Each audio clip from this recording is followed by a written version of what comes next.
ایمان کو مضبوط کرنا 12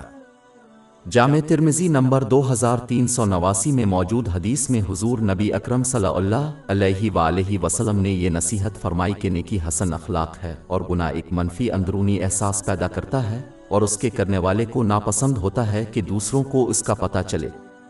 یہ حدیث اس بات پر دلالت کرتی ہے کہ نیکی اور نیکی کی جڑ حسن اخلاق ہے۔ یہ اس وقت ہوتا ہے جب کوئی شخص اللہ تعالیٰ کی طرف اپنی ذمہ داری پوری کرتا ہے، اس کے احکام کی تعمیل کرتا ہے، اس کی ممانعتوں سے اجتناب کرتا ہے اور نبی اکرم صلی اللہ علیہ وسلم کی روایات کے مطابق صبر کے ساتھ تقدیر کا مقابلہ کرتا ہے،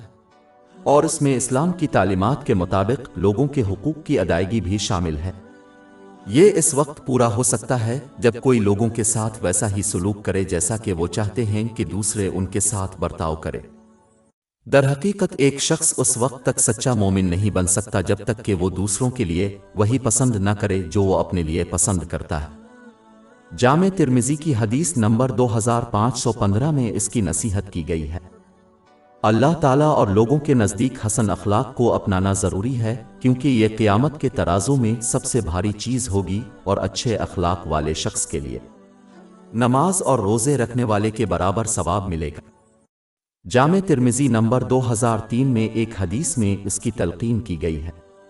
زیر بحث اہم حدیث یہ بھی بتاتی ہے کہ کسی کے اعمال کا فیصلہ کیسے کیا جائے۔ گناہ وہ چیز ہے جو ایک منفی اندرونی احساس پیدا کرتی ہے، اور گناہ گار دوسروں کو ان کے اعمال کے بارے میں تلاش کرنا ناپسند کرتا ہے۔ اگر کوئی مسلمان اس نصیحت پر عمل کرے تو وہ گناہوں کی کثرت سے بچ جائے گا، جیسا کہ انسانوں کی تخلیق اس طرح کی گئی ہے کہ جب وہ زیادہ تر گناہ کرتے ہیں تو انہیں خبردار کرتا ہے۔ یہ مجرم ضمیر در حقیقت اس بات کا ثبوت ہے کہ انسان کی روح کو قیامت کے دن ان کے جواب دہی پر یقین کرنے کی پیش گوئی کی گئی ہے، جیسا کہ انسان گناہوں کے بارے میں منفی محسوس کرتا ہے، یہاں تک کہ جب وہ مکمل طور پر یقین رکھتا ہو کہ لوگ ان کے لیے جواب دہ نہیں ہوں گے، جیسے کہ پولیس کے طور پر۔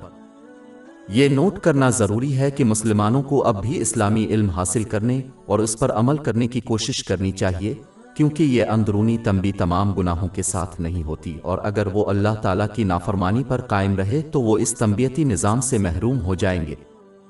سنن ابن ماجہ نمبر 4244 میں موجود ایک حدیث میں اس کی طرف اشارہ کیا گیا ہے، لیکن اس کے باوجود یہ گناہوں سے بہترین روک تھام ہے جس پر مسلمانوں کو دھیان دینا چاہیے۔ ہماری ویب سائٹ www.sheikhpod.com پر 400 سے زیادہ مفت e books, audio books, infographics, podcast اور بلاگ دستیاب ہے۔